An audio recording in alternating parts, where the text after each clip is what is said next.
저는 9살 어린 나이에 아버지를 잃었습니다. 아버지는 몫으로 일하시다가 작업 중 큰 사고를 당하셨고 그 후 몇 달간 혼수 상태로 병원에 계시다가 결국 세상을 떠나셨어요.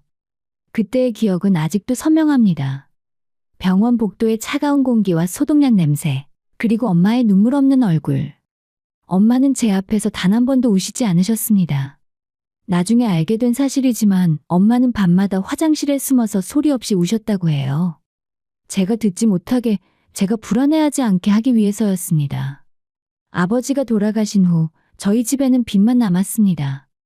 병원비와 장례 비용으로 쌓인 빚들, 그리고 당장 내일의 생계조차 막막한 상황이었습니다. 집주인은 밀린 월세를 독촉했고 친척들은 오히려 거리를 두기 시작했어요. 그 힘든 시기에 엄마는 혼자서 모든 것을 감당하셨습니다. 엄마는 그때부터 온갖 일을 하셨죠. 식당 설거지와 건물 청소, 전단지 돌리기와 새벽 시장에서 짐을 나르는 일까지. 하루에 서너 시간밖에 못 주무시면서도 여러 가지 일을 하셨습니다.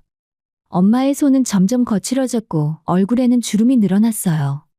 지금 생각해보면 겨우 30 후반의 나이였는데도 엄마는 마치 10년은 더 늙어 보이셨습니다.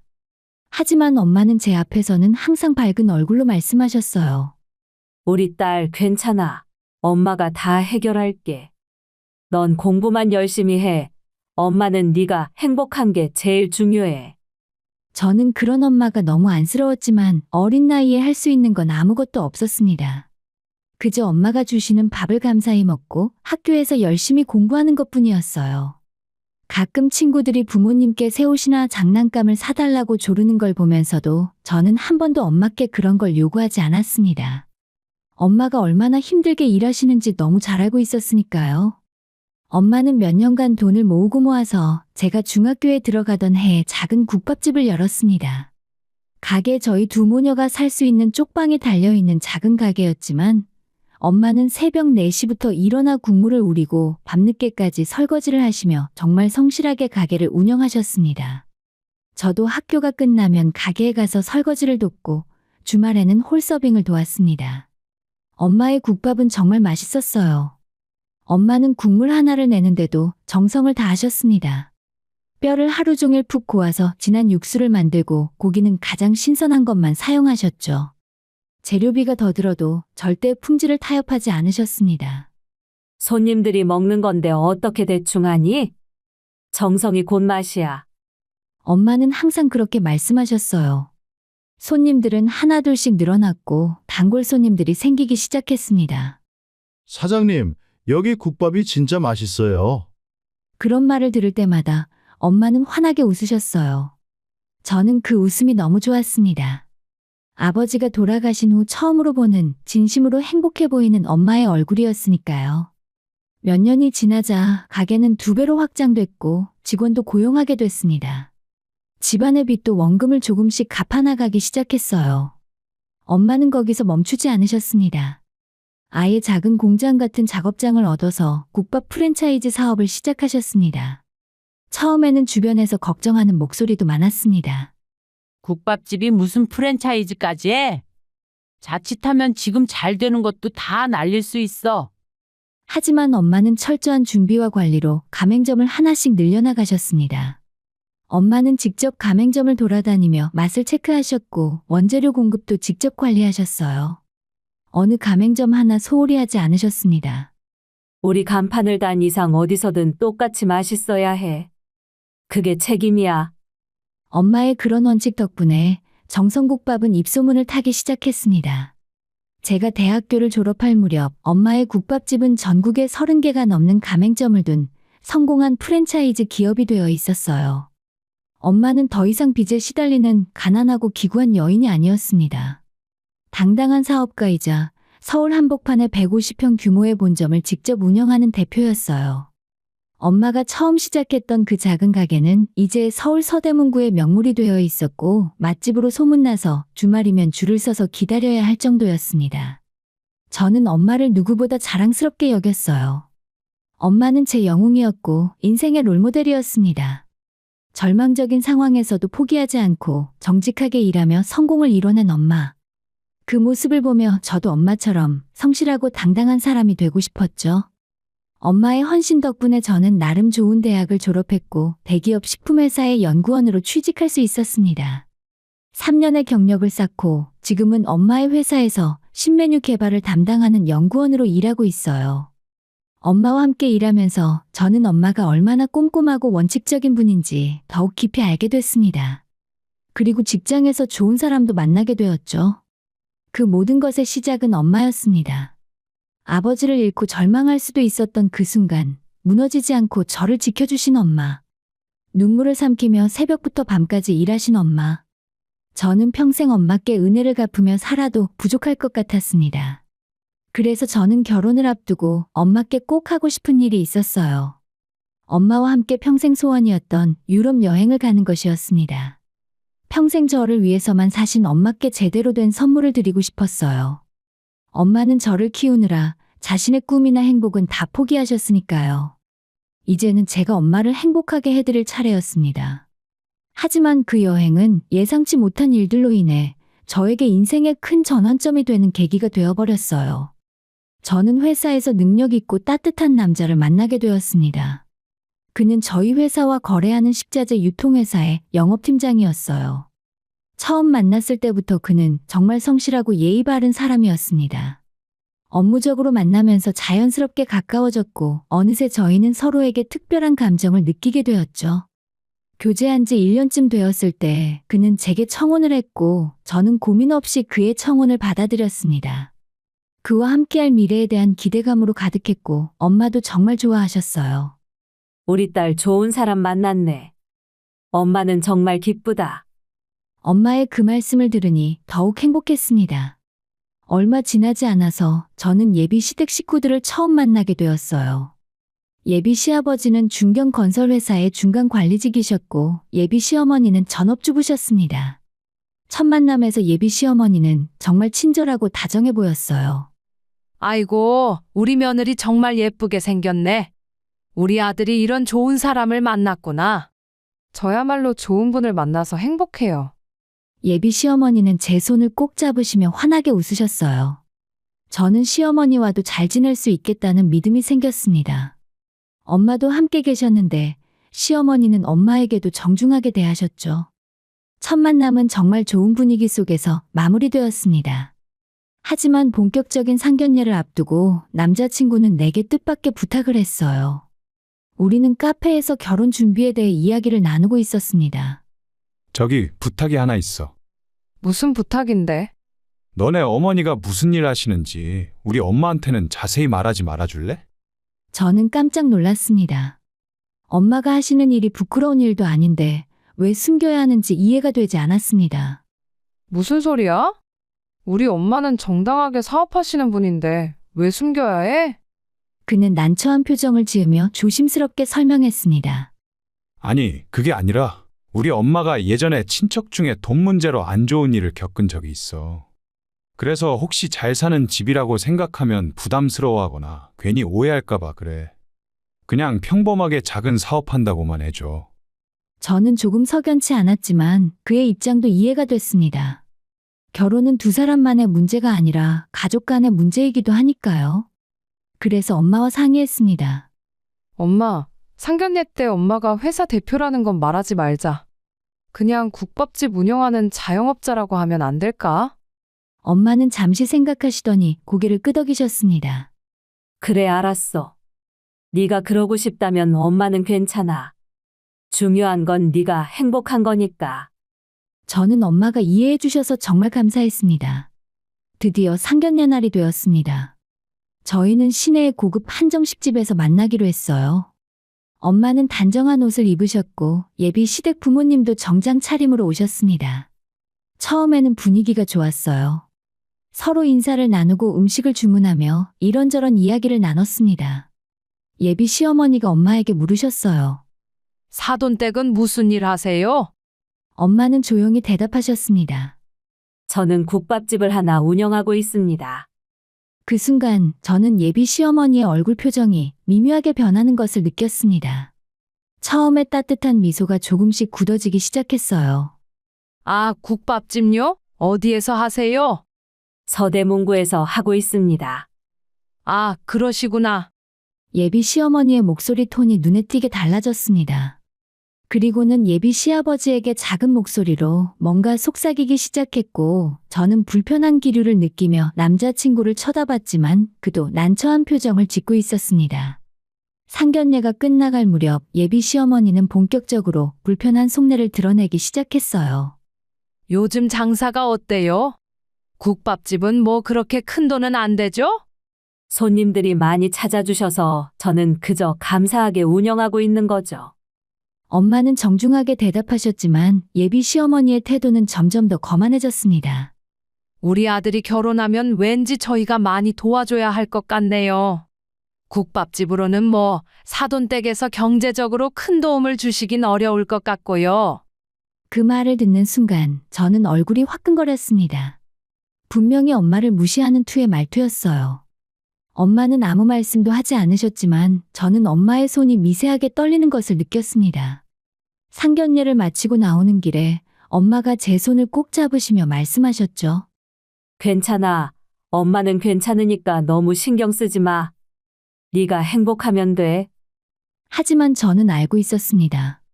엄마가 얼마나 마음 아파하셨을지를요. 평생 정직하게 일하시며 저를 키우신 엄마가 국밥집을 한다는 이유만으로 무시당하는 모습을 보는 것이 너무 괴로웠어요. 그날 밤 남자친구에게 전화가 왔습니다. 미안해. 우리 엄마가 좀 그러셨지. 내가 나중에 잘 이야기할게. 아니야, 괜찮아. 서로 적응하는 시간이 필요한 거겠지. 저는 그렇게 대답했지만 가슴 한편이 무거웠습니다. 이 결혼이 과연 순탄할 수 있을까? 그런 예감이 들기 시작했습니다. 하지만 그때까지만 해도 이것이 시작에 불과하다는 사실을 저는 알지 못했어요. 상견례 이후 저는 예비 시어머니의 태도가 조금씩 나아질 거라고 기대했습니다. 하지만 현실은 정반대였어요. 시간이 지날수록 시어머니의 간섭과 무시는 점점 심해졌습니다. 결혼 준비를 하면서 여러 차례 시댁을 방문했는데 갈 때마다 시어머니는 은근히 저희 집안을 깎아내리는 말씀을 하셨어요. 우리 며느리가 예쁘긴 한데 국밥집 딸이라고 하니 좀. 뭐 요즘은 직업에 귀천이 없다고 하지만 말이야. 어머님, 저희 어머니는 정말 열심히 사시는 분이세요. 그래 알아. 근데 있잖아, 결혼하면 우리 아들한테 경제적으로 기대지 말아야 해. 우리 아들 월급도 많지 않은데 너가 괜히 친정 도와주겠다고 하면 안 돼. 시어머니는 제가 아무것도 말하지 않았는데도 마치 제가 남자친구의 돈을 노리고 있는 것처럼 말씀하셨습니다. 저는 그때마다 참았어요. 사랑하는 사람과 결혼하기 위해서는 시댁과도 잘 지내야 한다고 생각했으니까요. 그러던 어느 날 저는 엄마와 둘이서 유럽 여행을 계획했습니다. 결혼 전에 엄마께 마지막으로 큰 선물을 드리고 싶었습니다. 엄마는 평생 저를 키우느라 여행 한번 제대로 가보지 못하셨거든요. 그래서 이번 기회에 엄마와 단둘이 유럽의 아름다운 도시들을 여행하며 추억을 만들고 싶었습니다. 엄마, 나 결혼하기 전에 우리 같이 유럽 여행 가자. 엄마가 가보고 싶어 하시던 파리도 가고 스위스도 가고. 그래, 정말 괜찮겠니? 시간도 없을 텐데. 걱정 마. 내가 다 준비할게. 엄마를 위한 거니까. 엄마는 정말 기뻐하셨습니다. 저는 여행 일정을 짜고 항공권과 호텔을 예약하기 시작했어요. 그리고 남자친구에게도 이 사실을 알렸습니다. 나 다음 달에 엄마랑 유럽 여행 가기로 했어. 2주 정도 다녀올 거야. 그래, 좋겠다. 장모님이 정말 좋아하시겠네. 남자친구는 흔쾌히 축하해줬고 저는 행복한 마음으로 여행 준비를 했습니다. 하지만 며칠 후에 예상치 못한 전화가 걸려왔어요. 바로 예비 시어머니였습니다. 여보세요. 응, 그래 나야. 있잖아, 내가 들었는데 너희 어머니랑 둘이 유럽 여행 간다며? 아, 네, 결혼하기 전에 엄마랑 효도 여행 다녀오려고요. 그러자 시어머니의 목소리 톤이 싸늘하게 변했습니다. 그게 무슨 말이야? 결혼하기 전에 친정엄마랑 여행을 간다고? 그럼 나는? 네, 어머님요? 너 결혼하면 우리 집 며느리잖아. 그럼 나를 먼저 모셔가야 하는 거 아니야? 저는 깜짝 놀랐습니다. 아직 결혼도 하지 않았는데 시어머니를 먼저 모시고 가야 한다는 게 무슨 말인지 이해할 수 없더라고요. 저희 아직 결혼 전인데요. 그리고 이건 제가 친정어머니께 드리는 결혼 전 마지막 선물이에요. 마지막은 무슨 마지막이야? 어차피 결혼하면 넌 출가 외인이야. 시어머니가 친정어머니보다 우선이라고. 당장 그 여행 취소하고 차라리 나를 먼저 데려가. 처음엔 농담인 줄 알았던 시어머니의 목소리는 점점 커졌고 저는 당황해서 아무 말도 할 수 없었습니다. 통화를 끊고 나서 저는 남자친구에게 바로 연락했어요. 오빠, 어머니가 나한테 전화하셔서 유럽 여행 취소하고 어머니를 먼저 모셔가래. 이게 무슨 소리야? 미안해. 내가 엄마한테 잘 말해볼게. 하지만 며칠이 지나도 상황은 나아지지 않았습니다. 오히려 시어머니는 더욱 집요하게 저를 압박했어요. 문자 메시지가 하루에도 몇 번씩 왔습니다. 며느리 될 사람이 시어머니보다 친정엄마를 먼저 챙기는 게 말이 되니? 너희 엄마는 무슨 유럽 여행까지 가냐? 제주도면 충분하지. 당장 취소 안 하면 이 결혼 처음부터 다시 생각해봐야 할 거야. 그 문자들을 보며 저는 너무 화가 났습니다. 엄마를 무시하는 것도 모자라 제가 엄마께 효도하는 것조차 막으려 한다는 게 믿기지 않았어요. 결국 저는 시어머니를 직접 만나서 이야기하기로 했습니다. 남자친구와 함께 시댁을 방문했고 정중하게 설명했어요. 어머님, 이 여행은 제가 오래전부터 엄마를 위해 준비한 거예요. 엄마는 평생 저를 키우시느라 여행 한번 제대로 못 가보셨어요. 결혼하기 전에 마지막으로 엄마와 좋은 추억을 만들고 싶어요. 하지만 시어머니는 들으려 하지 않았습니다. 그런 건 결혼하고 나서 하던지 지금은 나를 먼저 생각해야지. 내가 며느리 교육을 제대로 시켜야겠어. 저는 아직 며느리가 아니에요. 결혼도 하지 않았는데. 뭐? 이것 봐. 이게 지금 말대꾸야? 기껏해야 국밥집 딸이 어디서 감히. 시어머니는 화를 내기 시작했고 저는 더 이상 참을 수 없었습니다. 남자친구는 중간에서 어쩔 줄 몰라 하며 저를 진정시키려 했지만 이미 상황은 걷잡을 수 없이 악화되고 있었어요. 그 후로도 시어머니의 간섭은 계속됐습니다. 심지어 제가 일하는 회사 앞까지 찾아오셨어요. 점심시간에 회사 앞에서 저를 기다리고 계신 시어머니를 발견했을 때 저는 정말 당황스러웠습니다. 어떻게 여기까지 오셨어요? 너 나랑 얘기 좀 하자. 시어머니는 제 팔을 붙잡고 회사 근처 골목으로 데리고 갔습니다. 그리고는 갑자기 제 손목을 힘껏 잡았습니다. 이것 봐, 국밥집 딸. 네가 감히 나를 무시해. 네 주제에. 이거 놓으세요. 애비도 없는 것이 어디서 건방지게 굴어. 우리 아들이 너 같은 거 만나줘서 다행인 줄 알아야지. 시어머니의 막말을 듣는 순간 저는 눈물이 났습니다. 하지만 동시에 분노도 치밀어 올랐습니다. 아버지를 잃은 상처를 건드리고 엄마를 무시하고 심지어 폭력까지 행사하는 이 사람과 가족이 된다는 게 상상할 수 없었죠. 저는 시어머니의 손을 뿌리치고 단호하게 말했습니다. 이렇게까지 하실 거면 저는 결혼하지 않겠습니다. 사랑하는 사람과의 결혼도 중요하지만 저는 저와 우리 엄마의 자존심을 지키는 게 더 중요해요. 시어머니는 제 말에 더욱 흥분하며 소리를 질렀습니다. 뭐? 결혼 안 하겠다고? 좋아, 그럼 끝이야. 우리 아들한테 네가 얼마나 버릇없는 애인지 다 잃을 거야. 그날 저녁 남자친구에게 전화가 왔고 그는 울먹이는 목소리로 사과했습니다. 미안해. 정말 미안해. 엄마가 진짜 왜 저러시지? 내가 어떻게 좀 해볼게. 하지만 저는 알고 있었습니다. 이미 돌이킬 수 없는 선을 넘었다는 것을요.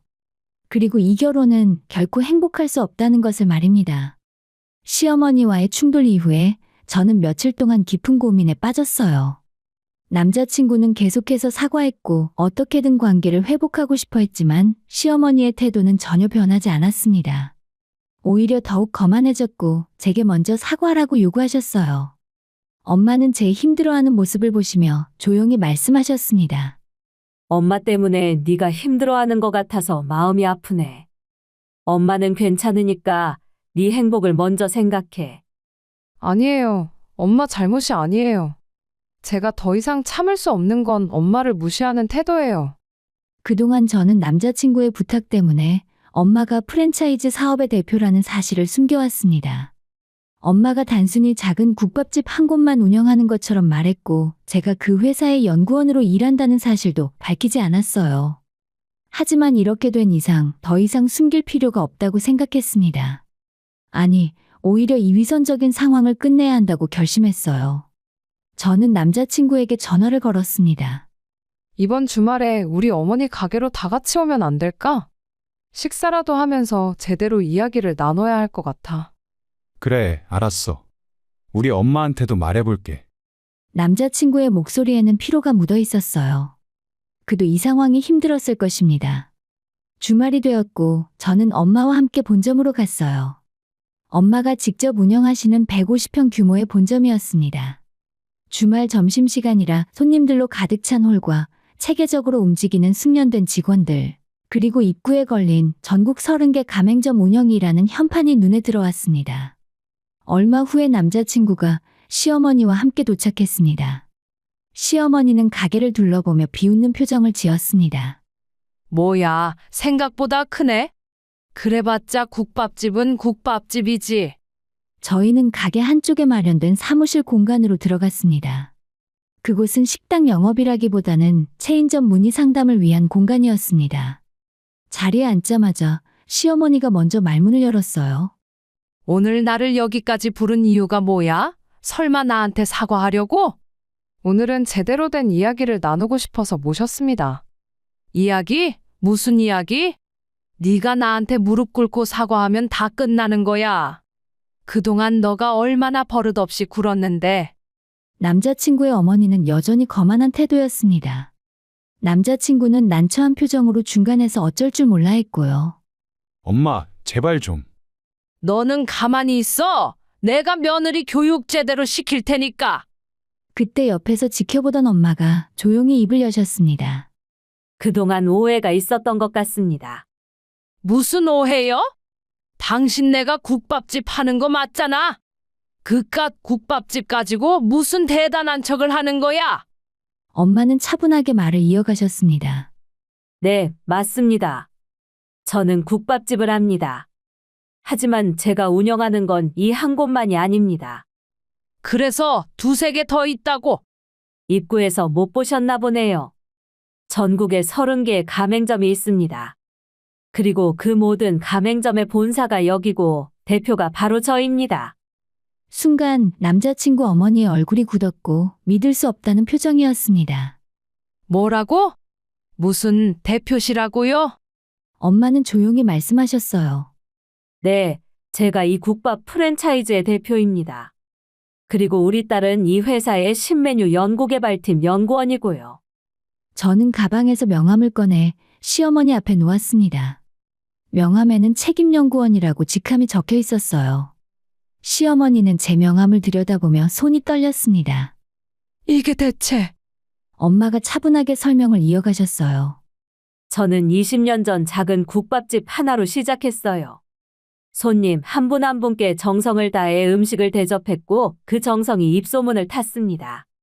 10년 전부터 프랜차이즈 사업을 시작했고 지금은 본사 연매출 200억 원 규모의 회사가 됐습니다. 시어머니는 아무 말도 하지 못했어요.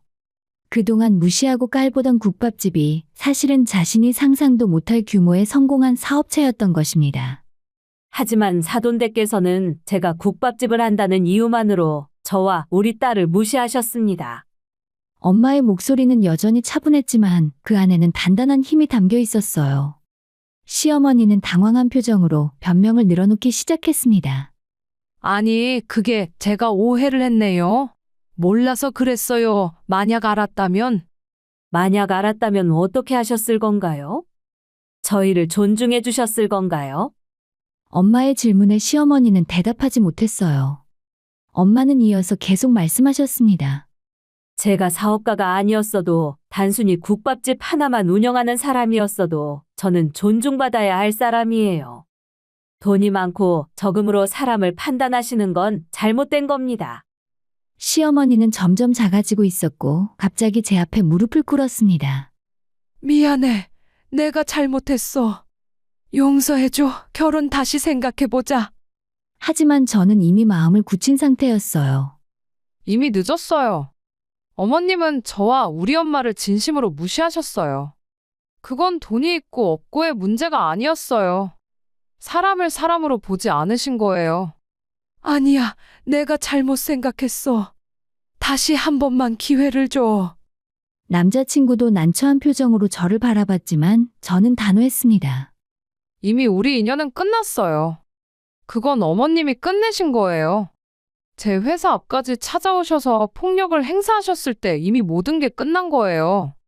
남자친구의 어머니는 계속 매달렸지만 저는 자리에서 일어났고 엄마도 조용히 일어나셨어요. 그럼 저희는 이만 가보겠습니다. 기왕 오셨으니 오늘 식사는 저희가 대접하는 거니까 천천히 드시고 가세요.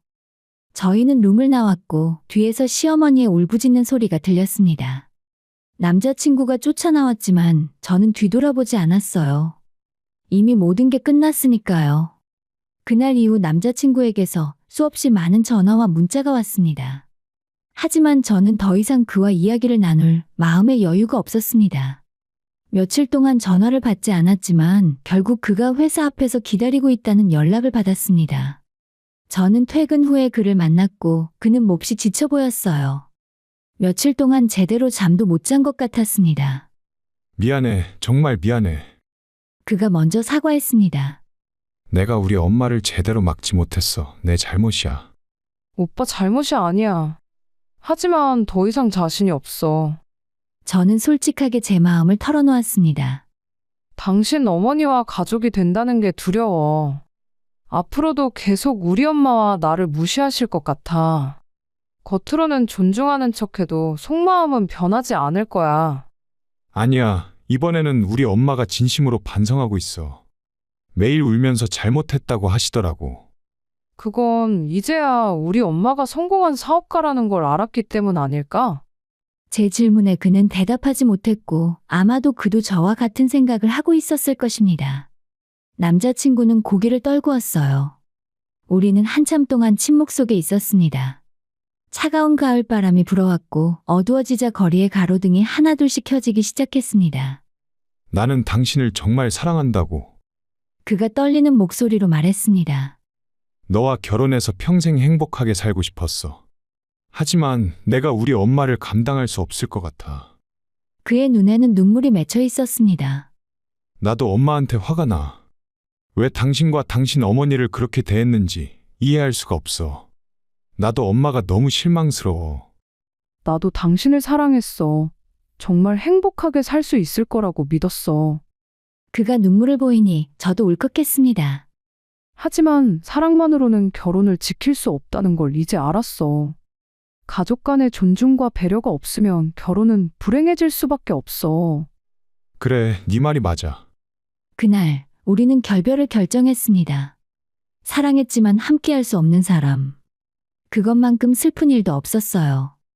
우리는 서로를 꼭 안아주고 마지막 인사를 나눴습니다.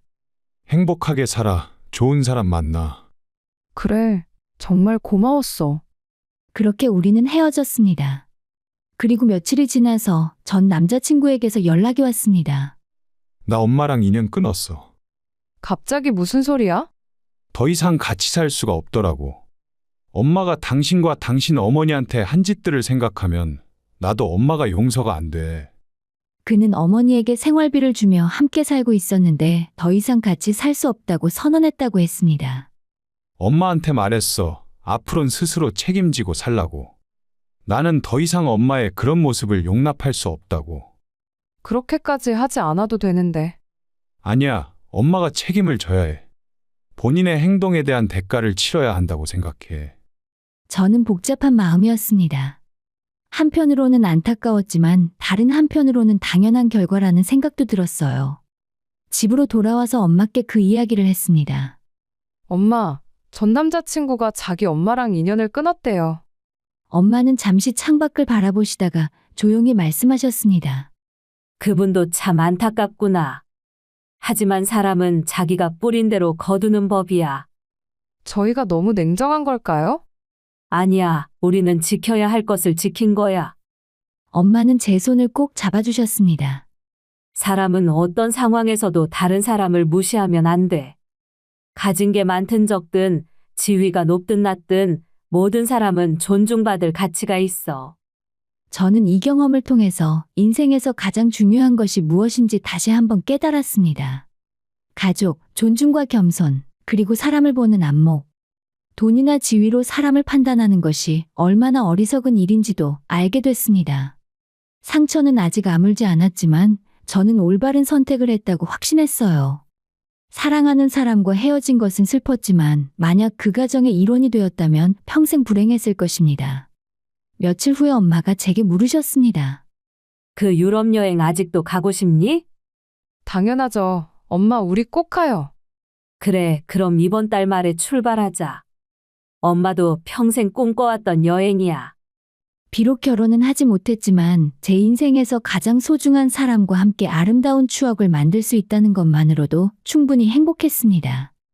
여행 준비를 하면서 저는 새로운 시작을 다짐했어요. 이번 경험으로 더 단단해졌고 앞으로는 더 현명하게 사람을 볼 수 있을 것 같았습니다. 그리고 무엇보다 나를 지켜준 엄마와 함께하는 시간이 얼마나 소중한지 다시 한번 깨닫게 되었어요. 사랑했던 사람과의 이별은 아팠지만 그 아픔을 통해서 저는 더 성장할 수 있었습니다.